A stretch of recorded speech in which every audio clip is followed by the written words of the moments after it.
G'day YouTube. Today I wanted to talk about how universities are designed to create anxiety within their students.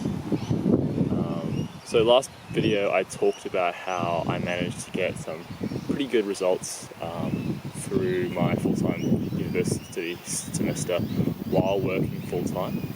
And in that video I outlined a couple of strategies that I implemented that treated university as more so as a game, and cut through a lot of the bullcrap that you're kind of told to do in uni. So if you haven't seen that one, please go back and watch it. It might provide some context for this video.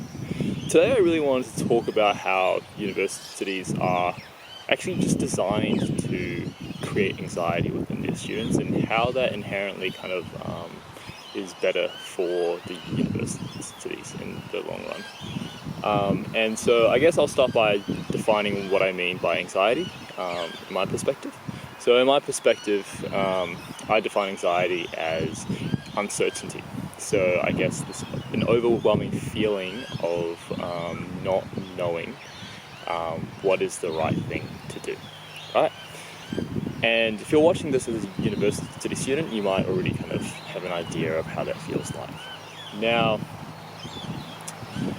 what I mean by this is that typical university advice is centered around the idea that you should come to class every week, attend every tutorial, go watch every lecture, and essentially by the end of that semester, you should be able to pass all of the assessments at the least, and if you're paying really close enough attention, and if you do all the extra readings, then you should be able to perform really well on your assessments and be stellar.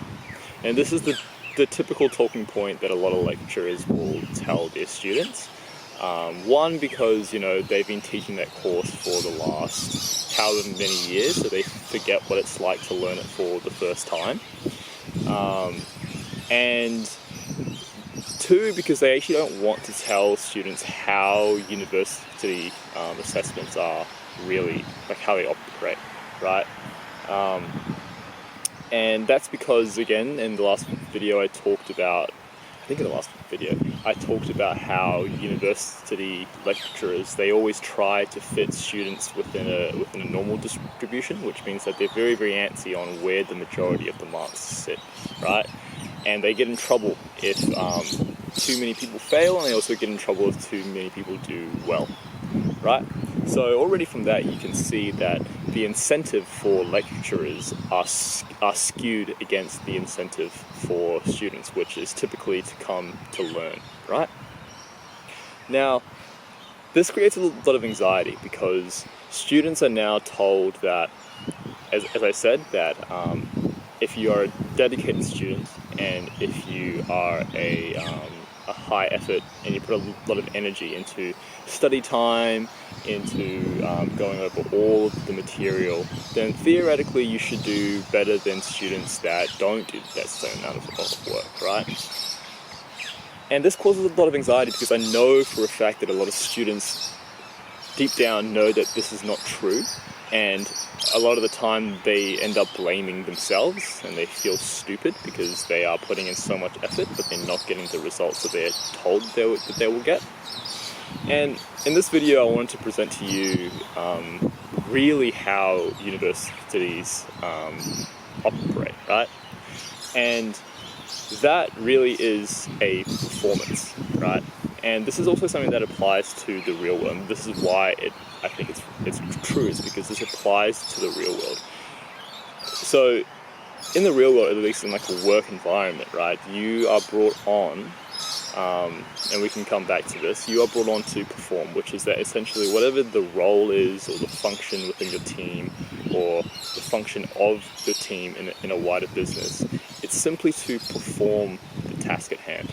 And so in that environment, the incentive is actually to be able to communicate really effectively, to be able to have other people in your team really understand the information at the easiest possible way. Whereas in university, we know that with exams and with questions, it's the opposite. Students are very competitive. They don't like to share information because they're competing with one another. Lecturers will also not tell you all of the information all at once. That's why they dribble out content throughout the weeks rather than giving you all of the content at the start for you to sort out yourself, right? And then so from this, you can kind of like back apply these kind of these concepts from working in the real world to university, which is that you want to take a performance-based mindset into uni. So how do you do this, and what do I mean by this? So you do this by essentially focusing purely on assessment. That's it. That's all you need to care about.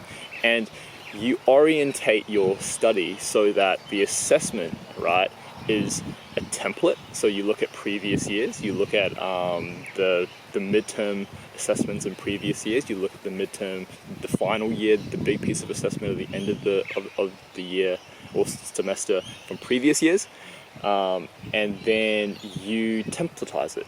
So what you do is you essentially try and repeat over and over again to just practice those core pieces of assessment, right? And then you use all of the lecture content and all the tutorial content as a reference to be able to get better at doing those pieces of assessment. Now again, this is the opposite of what lecturers will tell you, and this is how it creates anxiety, because they will tell you that you need to come to class every week, right, and watch all of the lectures, do all the tutorials. But if you just put the math together, right, even if you just had 1 hour for a lecture every week for each class, which we know that there's more than that, but even if you just had 1 hour, and then you multiply that by 4 courses or 3 courses, right? That is, what is that?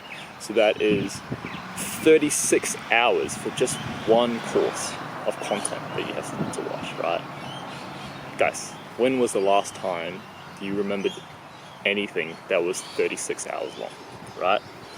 So in that regard, taking my viewpoint of being purely assessment focused makes so much more sense. And this is also the way in which you can read between the lines of what lecturers will say, right? So, and the final point I wanted to make about this video is that the reason why I've really noticed this level of anxiety in students is, one, because I went through the university process not knowing better as an undergraduate student, but also because in my current workplace as a commercial analyst, I work as a commercial analyst, also as well as an engineering econ space as well, for an energy company. Part of my work is to really mentor a lot of young students who come through the internship program, and it's a commonality that I see in all of the students is that, one, they are very anxious, which is normal for someone that young coming into a company, but they're anxious in a way in which they are obsessed over details.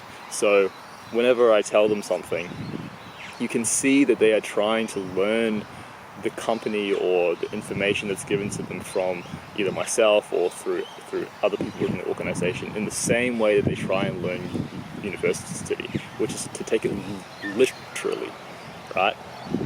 When in reality, they're not focused on what the function of their particular role or the purpose of them being there is, right?